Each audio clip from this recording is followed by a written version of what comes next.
Hey everybody, welcome back to the Suikoden walkthrough. I believe this is part 5. And we are right outside Sika. I actually leveled up in this area and did just all kinds of crazy stuff before I even came back here to initiate this dialogue. There's a bunch of different towns actually in this area that you can explore, and I went to the various towns and just picked up the best armor I could basically get, and I went down to there's an area called the Great Forest that we'll visit in a little while, but you can actually fight the monsters there, and they're really tough at first because they are quite a bit higher level than I guess where we're at. So it's actually a pretty decent area if you want to level up and, I don't know, I guess really power through this next, I don't know, half hour worth of story. Trying to think if there's anything else of note there. Not really, I guess. There is a shop there at the Great Forest that sells like a counter crystal, I think it is. I don't know if that's useful or not. It might be. I didn't really think it was all that great. But yeah, I don't know. Give it a shot, I guess, if you want, and hopefully it works out for you. But anyways, here in Sika, we are obviously looking for. Is it Matthew? Matthew? I don't know. I think that's his name. It's interesting. Well, it's not the way I'm used to seeing it spelled, but interesting nonetheless.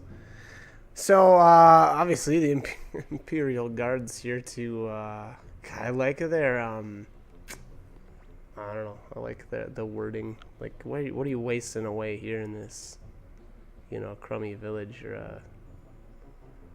Or basically a renowned surgeon, everybody knows him.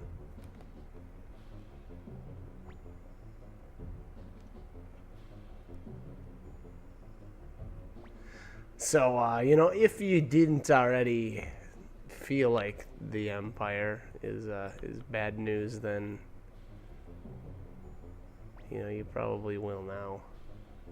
This is another instance of like the Empire, I don't know, pushing around kids and stuff. It's just messed up. I'm gonna say we're survivals of the Rebel Army, just because. Just to really pick a fight, If you just say you're some guys passing by, that doesn't sound, or maybe that's not gonna enrage them like saying that you're survivors of the Rebel Army. Kind of wanted to pick a fight, I guess is what I'm saying. And then, just stand around and stare at each other. Let's see what my levels are at here. 26? Yeah, I think that's quite a bit higher.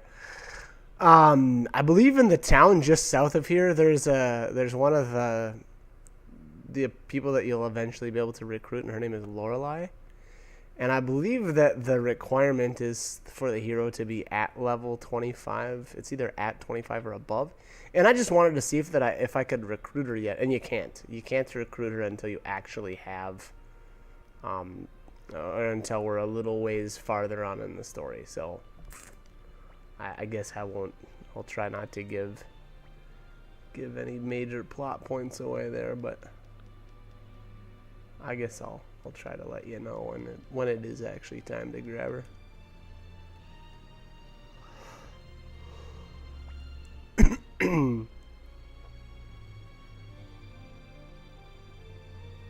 It's a good line.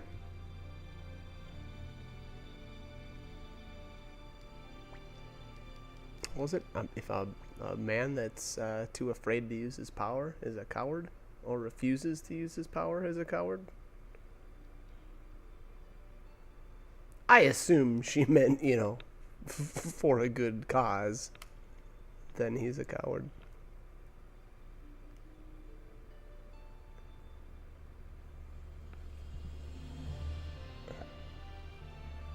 So,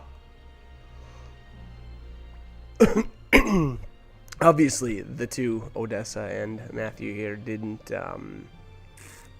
I guess you'd maybe say they had a falling out. Which obviously it sounds like some. I don't know what kind of different ideals maybe. Which they'll like expand on that a little bit later, but I think basically Matthew just says, "Hey, sorry, I can't help you."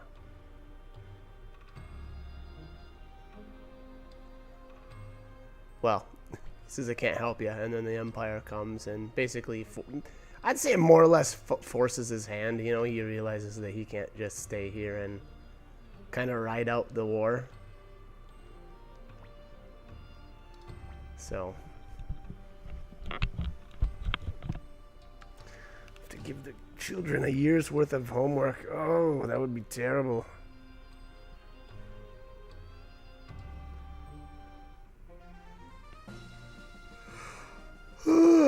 Excuse me. The rocks drop have a drop called the feather.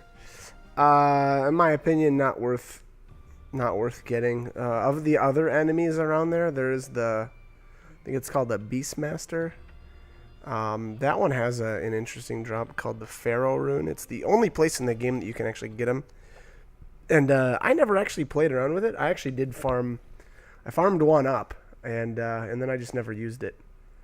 But my impression was when that rune is equipped, members of the opposite sex will protect them. So, like, I'm guessing, like, if that person that has the rune on goes into critical status, then other members of your party that are of the opposite sex will jump in front of them and take the hits when they get targeted. But again, I never played around with it. I don't know, it's one of those runes where it didn't really feel like it was all that useful.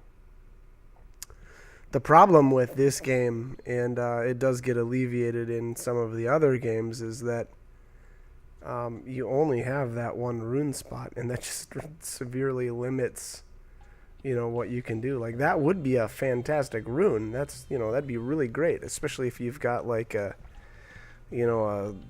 caster or something like that you want to have a little bit of extra protection. But the problem is, well, if you equip that rune, then they can't equip a magic rune. So again, just kind of not all that useful.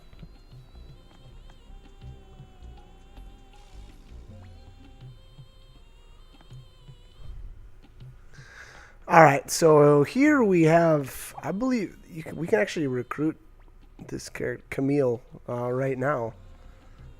And she's actually pretty good. Towards the end of the game, she actually does get, a decent amount of, like, her stats are really good, and she can cast a decent amount of magic. And then on top of that, she's got a medium-ranged weapon, so she actually can be put in the back row. And still use her regular attack on then the front line of enemies. So not a bad character. Damn these penniless bums. So she's kind of weird though. Her whole like backstory, like that. Okay, so Gremio owes some money to the shopkeeper in Ringmister, which obviously I don't know, it was a couple of videos ago that I showed the footage of. But I don't know, she's kind of weird. How she's like, I don't know, she's supposed to be like some sort of bill collector. But I don't know. Whatever, I guess it's not all that important. That necklace, I believe I got in the Great Forest, like I said, when I was leveling up in there. So that's where I got that from. It's not all that useful, though, because it's only equipable on characters that we don't have right now. And then here we have Taiho and Yamku. These guys are actually pretty good. I'm trying to think if you can take both of them right now. And this guy, okay, so he says that, so this is how we're supposed to get across or to get over to our destination. And, he says you have to bet all your money, but it doesn't bet all your money. Like, that's not actually true. You don't have to bet all of it. And I want to say I lost a bunch. Oh, yeah, if I remember right, I just lost a ton of times in a row. It was pathetic. It was horrible, actually. And you'll see, I just could not win. It was on crazy stuff, too, where, like, he wouldn't score, and then I would, like, I don't know, I'd throw something stupid. I'd throw something like, I'd throw one of my dice out of the dish. So, like, almost any combination of dice would have won. Like, yeah, there's a couple where you just automatically lose. Like, I think that one. Well, whatever. No, I think I ended up with a 1, and he had a 6, so it was actually impossible to beat him there. Actually, I shouldn't say that. That's not true. I think there is a combination. I think it's like a 4, 5, 6 or something like that. That'll automatically win. Storm. Oh man, and here I didn't listen to the rules very well. It doesn't really matter though. I mean, in all honesty, there's no strategy to this. It's just kind of how it ends up. I guess the only thing I would say is try not. Oh, well, I can't even say that. I'd say try not to put the arrow like up at the edge of the cup, but that's not true either because look, I'm doing it right there and it's not throwing them out of bounds. A storm. Is that a loss? Yeah. So a storm is all 1s, I guess, and that's a loss. But basically the way it works is your hand is. So you have to roll like 2 numbers. If those 2 numbers are the same, your third number is your actual hand. So there you go. His hand is 4 because he rolled 2 2s and a 4. And my hand, that's nothing. All right, let's try this again. And that's a 1, 2, 3. I think that's completely unlucky. Yeah. So a 1, 2, 3 is a loss as well. Just terrible. Okay, so a 1, 2, 3 is a loss. I think all 1s is a loss. You're gonna see, I just blew through the rules so fast I couldn't read them. I'm good like that. That's nothing. That's another nothing. Let's see if this is one of those ones where he just didn't score at all, and then I still managed to lose. Oh no, he rolls a 1. Okay, he's got a 1. And then I throw my dice out of bounds. God, so horrible. You know, I could have got almost anything and beat him there. And I threw the dice out of bounds. I was so mad. This game really is actually annoying. Apparently, like, I want to say towards the end of the game, it can be a good way to make money, but I didn't do it. Here you go. Here's another. He's got another hand of 1. And I roll a 1, 2, 3. Lose again. I should have kept track of how many losses this was, because I bet it ended up being like 10 in a row. It was just horrible. But anyways, so back to the whole, I guess before you come in here to bet with him and try to, continue on with the story, I would definitely recommend checking out the whole area, like, south of this town, and then to the south of this town and to the east is where the Great Forest is at. And like I said, there's a shop there as well as some really high-level enemies, so it's kind of a decent way to level up.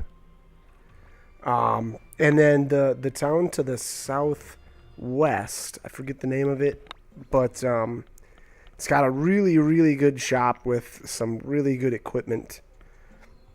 And again, in my opinion, it's actually a really great place to to just stop and grab new gear. You know, again, though, it depends on your cash flow at the time, and if you've been leveling up and, you know, keeping your cash at good levels. Otherwise, you know, it's not like this next area is all that difficult, but every little bit helps, I guess, and it takes some of the basically all the difficulty out of it. But I don't know. I think though, setting myself up at the beginning of the game with the 9 water rune pieces on the hero's weapon is what really made the game ridiculous. But you know, whatever. Oh, did I finally win? I finally won. There we go. He ended up with a 1, and I think I had I have a 5. So Yamku there says, here we go again with Brothers Madness. So I don't know. I guess Taiho reminds me of, like, his personality is kind of like Free Spirit, doesn't really care.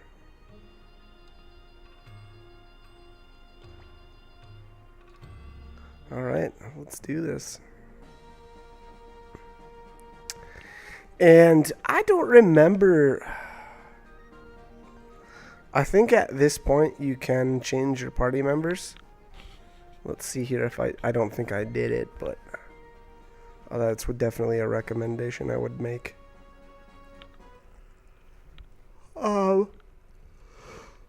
Boy, and in that other town, like I was saying, that one to the southwest, I believe that's where there's a new blacksmith at. I think. Don't quote me though. But you know, obviously, if there is one there, I would definitely recommend sharpening your weapons. I don't remember which town it was.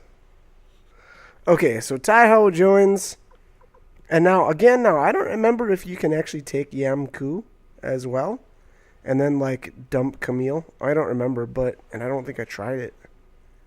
But if you can, I would definitely recommend doing that, because Taiho and Yamku have a ridiculous attack together, a unite attack. I think it's called like the Fisherman's Attack.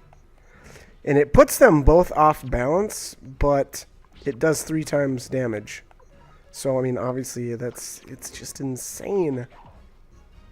And actually a fun fact, and you know, I'll talk about it more once we actually get there, but there's actually a rune in the game that will prevent unbalance from well, actually it just prevents any status changes. So one of the neat uses there is with those two together, and that, like I said, that Fisherman's Attack, because basically instead of using it every other turn, you can use it every turn.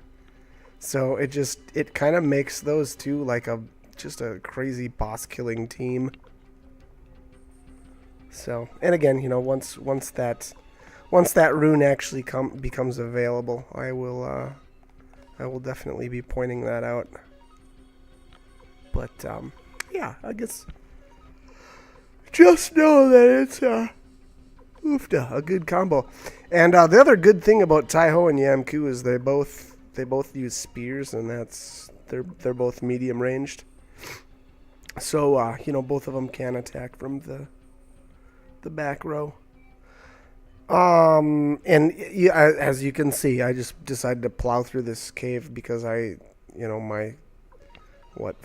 4 out of my 5 characters were insanely high leveled. So, you know, instead of going back and going to the shops and getting gear for Camille and Taiho, I just decided to basically carry them and you know, just kind of power through. And you know, with my levels the way they are, it's kind of crazy. But oof, yeah, those two took a ton of damage in the back row. Apparently that armor guy back there can hit anything anywhere. It's kind of cool, but yeah, here we go. Punk. And it's 3 different attacks. This isn't the first. This isn't the first guy that's like that either. There's another.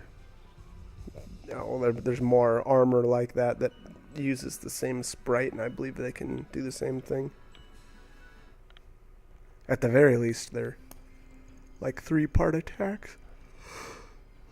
Yeah. So I guess, if you've got like a fire rune or something, you could target them first and in the back row. Which I don't remember if I had yet or not. I think I did. Actually, now that I think about it, I do vaguely remember switching over that rune. And I thought maybe there was something hidden down there, but I don't think there is now that I think about it.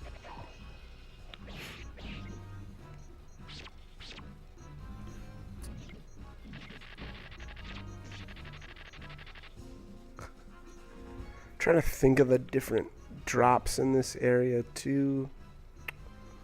I don't remember like actually farming here for anything though, so something tells me that even if these things did drop something, I must not have thought it was very good, because I never stuck around to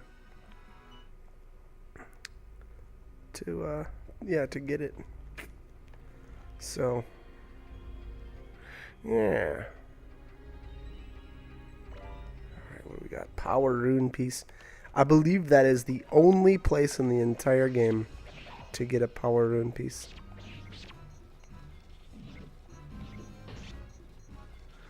And there actually is a trick in this game. I guess I might as well discuss it now. But there's a trick if you, I don't know, I guess like if you save your game, and then you use any of those stat boosting items, so like a power rune piece, skill rune piece, defense rune piece, so on and so forth. If you use one of those and then go get in a fight and let your party get wiped out, and then you press the try again button, when you respawn, the items will be back in your inventory, but your character will still retain the stat boost. So, and I didn't do it. I never did it, but I mean, you could get really ridiculous. I get, even more so than what my characters are right now. If you were to utilize that, especially early on in the game, that could really, boy, I can't even imagine. That could be kind of insane. But yeah, again, so have the items in your inventory, use them, and then go get killed basically, and you'll respawn back at whatever area it was that you saved at, and you'll have the items back in your inventory. So, throwing it out there. I mean, I'm sure I can only imagine it'd be pretty tedious, but yeah, could be kind of insane.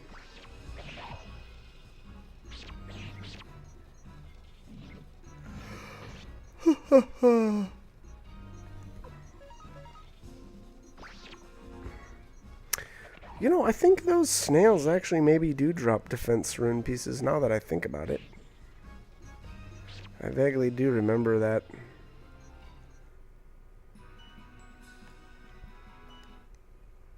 But I don't know. I guess I didn't think that it was something I needed to do. Or something that I was willing to do. I know I did get a couple of really good rare drops in this playthrough, so I'm trying to make sure I watch at the end of every battle, just to check. And I guess one thing actually I should probably bring up, and I don't know how much, I don't know if it's true. I'm not actually sure, but the one thing I do know in this game is you can only get one drop at the end of each battle. And from what I've read, and again, you know, things may have changed too since like the PlayStation Network version versus like the old, you know, the actual like the PlayStation disc game.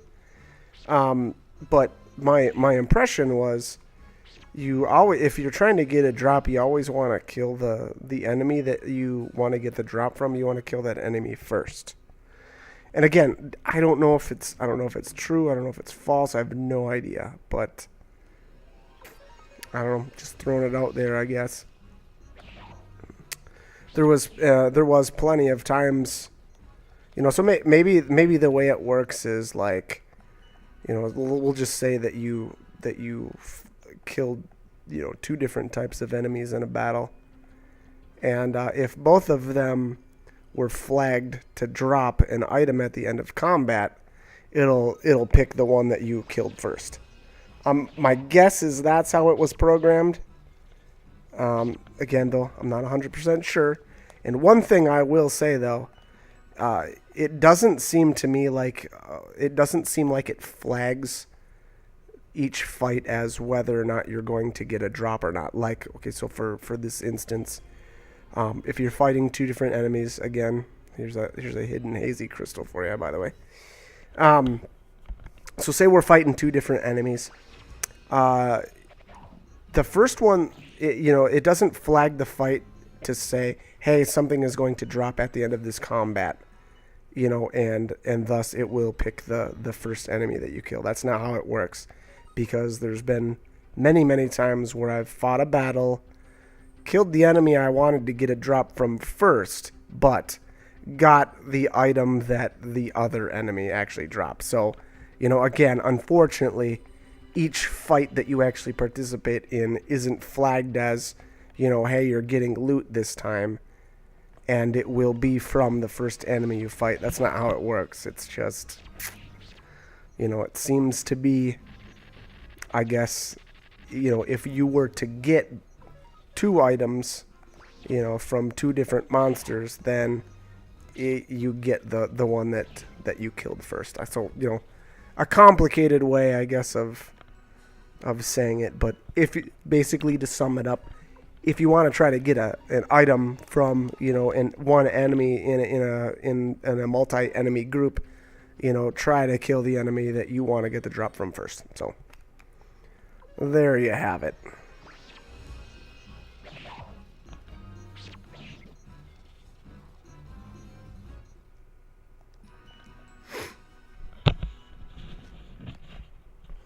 All right, Camille and Taiho are leveling up pretty well. Still got a ways to go to catch everybody else, but we're getting there. All right, I believe we are really close to the end here. Oh, look at that. That's the rock, obviously, that we saw earlier. Boy, that would have been a crazy shortcut, too, if we were able to take that. Basically, this whole place is empty, but you want to keep going down until you get to this room right here. And this is the boss. Victor even said, looks like this one's the boss. Yes, he is. So here we have the zombie dragon. Make sure that you are ready to fight this guy, because he's normally not a joke.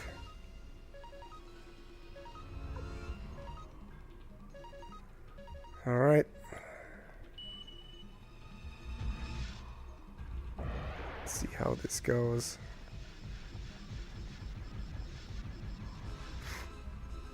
I think he's weak against flame. I mean, Cleo just did, what, 894 damage? Boom, boom.